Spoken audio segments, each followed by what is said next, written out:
Hyderabad outer ring రోడ్డుపై road ప్రమాదంలో చనిపోయిన కంటోన్మెంట్ ఎమ్మెల్యే లాస్యా నందిత అంత్యక్రియలపై హాట్ చర్చ జరిగింది. మాజీ ఎమ్మెల్యే సాయన్న కుమార్తె అయిన లాస్యా నందితకు రేవంత్ రెడ్డి నేతృత్వంలోని కాంగ్రెస్ ప్రభుత్వం అధికార లాంఛనాలతో అంత్యక్రియలకు అవకాశం ఇవ్వడం ఈ చర్చకు కారణమవుతోంది.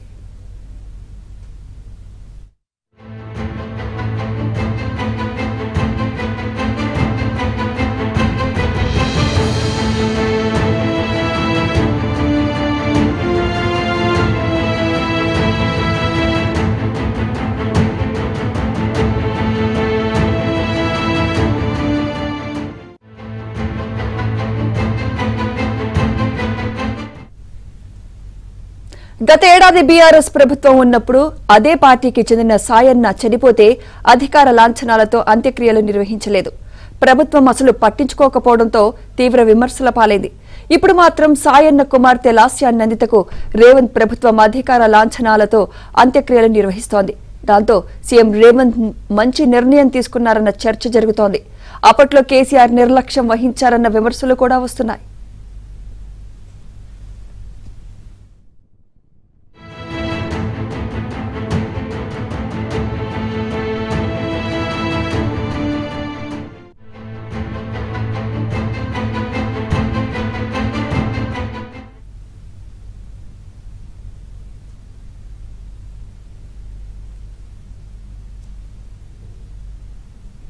ఇదే అంశంపై మరింత సమాచారం మా ప్రతినిధి నర్సింగ్రావు అందిస్తారు. నర్సింగ్రావు.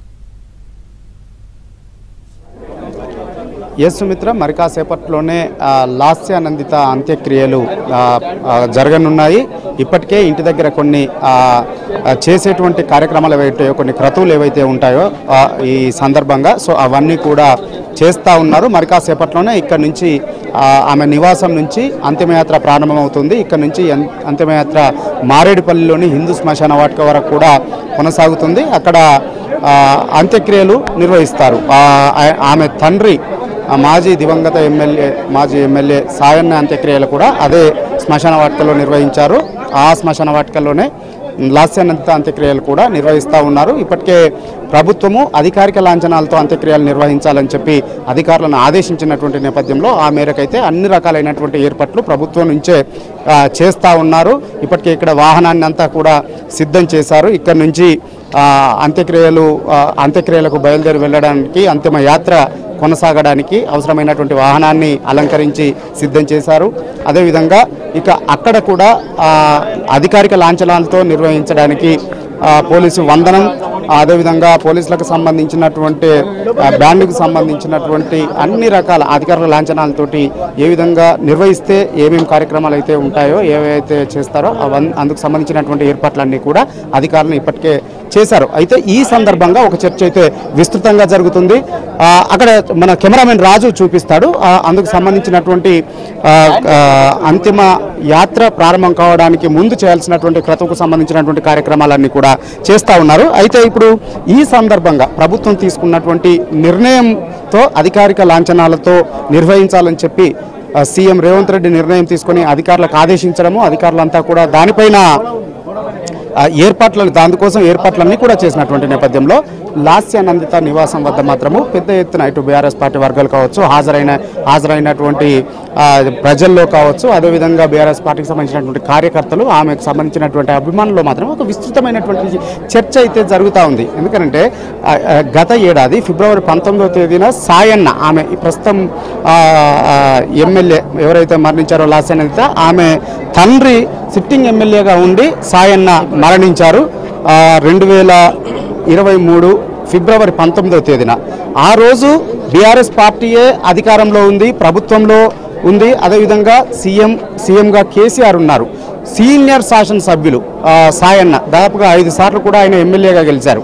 సిట్టింగ్ ఎమ్మెల్యే, సీనియర్ నాయకులు, అధికారంలో ఉన్నది కూడా సొంత పార్టీయే అయినప్పటికీ అప్పుడు సాయన్నకి అధికారిక లాంఛనాలతో అంత్యక్రియలు నిర్వహించకపోవడం పట్ల తీవ్రమైనటువంటి విమర్శలు వచ్చాయి. పెద్ద ఎత్తున ఆయన అభిమానులు ఆందోళన కూడా చేశారు. అంత్యక్రియలు జరిగేటువంటి సమయంలో ముందుగా అంత్యక్రియలు నిర్వహిస్తాము అధికారిక లాంఛనాలతో అని చెప్పి ఒక సమాచారాన్ని ఇచ్చారు. సో అధికారిక లాంఛనాలతో నిర్వహిస్తారని చెప్పి అప్పుడు సాయనకు నిర్వహిస్తారని చెప్పి అభిమానులు ఆమె కుటుంబ సభ్యులు పార్టీకి సంబంధించినటువంటి ఆయన ఫాలోవర్స్ అంతా కూడా భావించారు.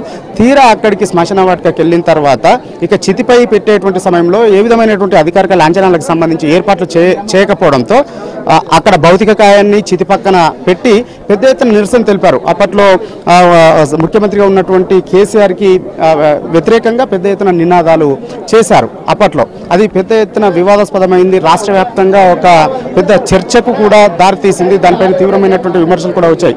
అంటే అంతకంటే ముందు చాలా మందికి అప్పటి ప్రభుత్వము అప్పుడు ముఖ్యమంత్రి కేసీఆర్ చాలా మందికి అధికారిక లాంఛనాలతో అంత్యక్రియలు నిర్వహించారు. కానీ సిట్టింగ్ ఎమ్మెల్యే సీనియర్ నాయకుడు అందులో దళిత నాయకుడు అలాంటి నాయకునికి కనీసము అధికారిక లాంఛనాలతో అంత్యక్రియల కోసం ఏర్పాట్లు ఎందుకు చేయలేదా అనేటువంటి దానిపైన తీవ్రమైనటువంటి విమర్శలు వచ్చాయి అప్పట్లో.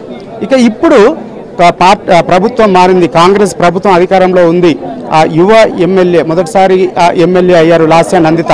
సో ఆమె అనుకోకుండా ఒక దురదృష్టమైనటువంటి ఘటనలో ప్రమాదంలో ఆమె మరణించడంతో ప్రభుత్వము పూర్తిగా ఇనిషియేషన్ తీసుకుంది. వెంటనే రేవంత్ రెడ్డి స్పందించాడు, సంతాపాన్ని ప్రకటించారు. అధికారిక లాంఛనాలతో సీఎం రేవంత్ రెడ్డి అధికారిక లాంఛనాలతో నిర్వహించాలి అంత్యక్రియలు అని చెప్పి అధికారులకి ఆదేశించారు. దాంతో సిఎస్ ఆ మేరకు ఆదేశాలని జారీ చేసింది. సో ప్రభుత్వ యంత్రాంగం అంతా కూడా ఇక్కడ దిగిపోయింది. ఆ కార్యక్రమాలన్నింటినీ కూడా దగ్గరుండి చూసుకుంటుంది. అంత్యక్రియల ఏర్పాట్లను దగ్గరుండి చూసుకుంటా ఉన్నారు. ఇక్కడ ఇంటి వద్ద కావచ్చు, అదేవిధంగా అక్కడ అంత్యక్రియలు నిర్వహించేటువంటి మారేడుపల్లి శ్మశాన వాటికలో కావచ్చు, అన్ని రకాలైనటువంటి ఏర్పాట్లు ప్రభుత్వ యంత్రాంగమే దగ్గరుండి కూడా చూసుకుంటుంది. అన్ని వారే చేస్తూ ఉన్నారు ఇక్కడ ముందుండి. సో ఈ నేపథ్యంలో ఇక్కడ హాజరైనటువంటి లాసెనందిత అభిమానులు కావచ్చు, అటు సాయన్న అభిమానులు కావచ్చు, అప్పుడు ఎంఆర్పీఎస్కు సంబంధించినటువంటి నాయకులు అప్పుడు వచ్చారు, పెద్ద ఎత్తున విమర్శలు చేశారు ఆనాటి కేసీఆర్ ప్రభుత్వం పైన. ఇప్పుడు ఈ రోజు కూడా చాలా మంది ఎంఆర్పీఎస్కి సంబంధించినటువంటి కార్యకర్తలు నాయకులు ఇక్కడికి వచ్చారు. సో వీరంతా కూడా అప్పటి ప్రభుత్వాన్ని ఇప్పటి ప్రభుత్వం తీసుకున్నటువంటి నిర్ణయాలని కంపేర్ చేస్తూ విస్తృతమైనటువంటి చర్చ అయితే చేస్తూ ఉన్నారు. నిజానికి చనిపోయినటువంటి విషయం తెలియగానే కాంగ్రెస్ ప్రభుత్వంలోని కీలకమైనటువంటి నేతలంతా కూడా ఇక్కడికి వచ్చారు, పరామర్శించి వెళ్ళారు, సంతాపం తెలిపి వెళ్ళారు, నివాళులు అర్పించి వెళ్ళారు. అంతేకాకుండా స్వయంగా మంత్రి కోమటిరెడ్డి వెంకటరెడ్డి అటు మార్చరికి గాంధీ హాస్పిటల్కి వెళ్ళారు. అక్కడే అధికారికంగా లాంఛనాలతో నిర్వహిస్తామని చెప్పి అనౌన్స్ చేశారు. సో ఆ విధమైనటువంటి ఏర్పాట్లన్నీ కూడా దగ్గరుండి చేయడము ఆదేశించినటువంటి నేపథ్యంలో ఆ ఏర్పాట్లన్నీ కూడా చేస్తున్నటువంటి నేపథ్యంలో కంపేర్ చేస్తూ విస్తృతమైనటువంటి చర్చ అయితే ఇక్కడ ఇంటి వద్ద జరుగుతూ ఉంది.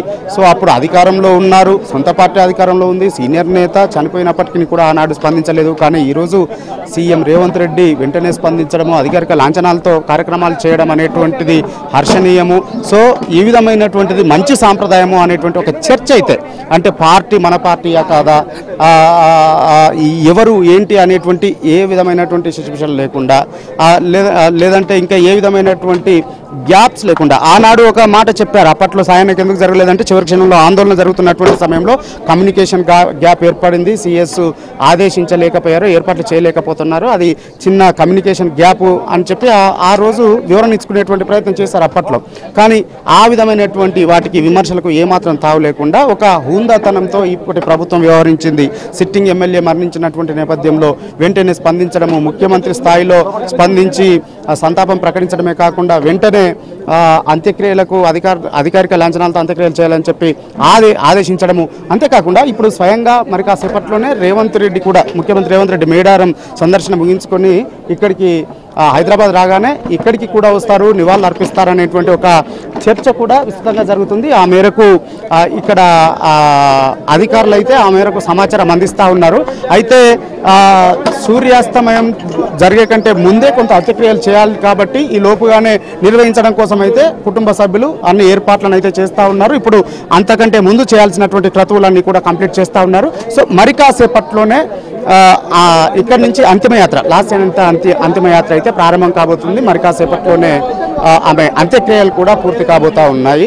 సో ఈ కార్యక్రమంలో పాల్గొనడానికి పెద్ద ఎత్తున ఆమె అభిమానులు, బీఆర్ఎస్ పార్టీకి సంబంధించినటువంటి నాయకులు పెద్ద ఎత్తున అయితే ఇక్కడికి తరలి వచ్చారు.